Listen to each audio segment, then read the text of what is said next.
We're on our way to go catch ourselves a mole. So we've established where the mole hills are. So what I'm going to do first is look to see which hills are the freshest ones.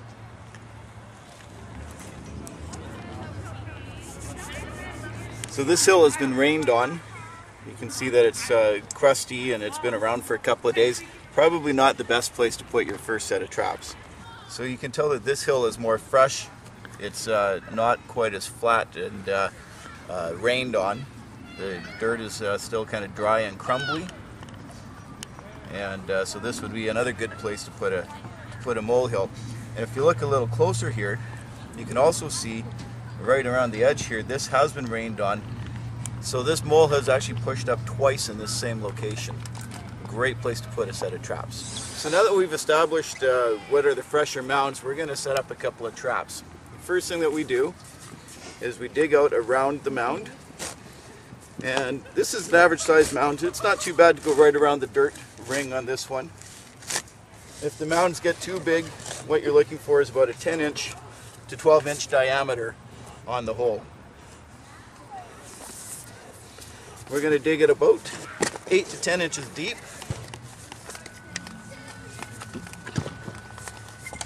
Now we're going to look for where the tunnels are. For that, I take out the trap. I call this a simple set mole trap. So I found a tunnel here. We use the trap to clean it out a little bit and look around to see if there's any more tunnels. Usually you're going to find at least two. Yeah, there's another one there. The tunnels you'll find anywhere from 4 to 6 inches below the surface in most cases.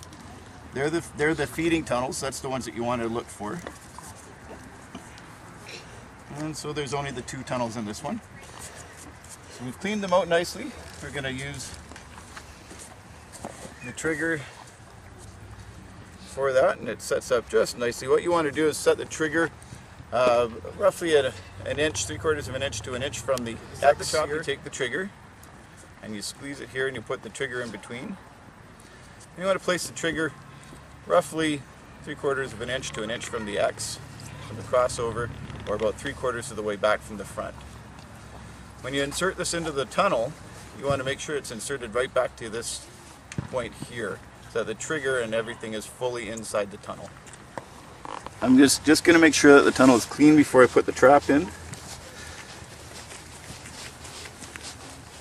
There we go. Put the trigger in. And just insert that nicely. Same procedure for the other tunnel, just like that. And what you want, we're going to take a handful of dirt.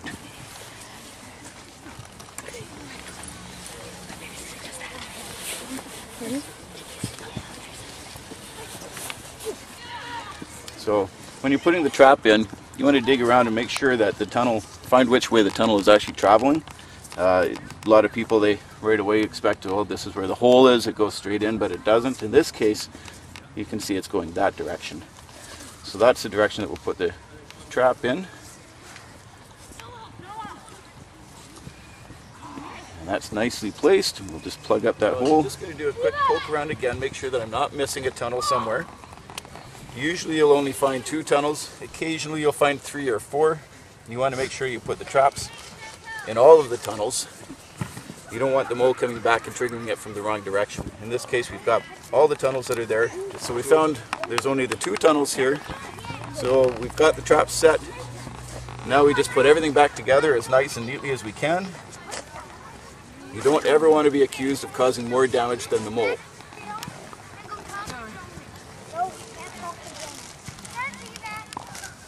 And we spread that out. I like to use some of the excess dirt to kind of fill in the cracks. Spread this dirt around.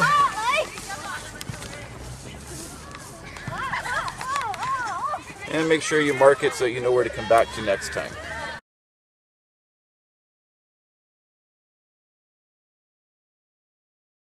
And there we go, that's how you set up the simple set mole trap.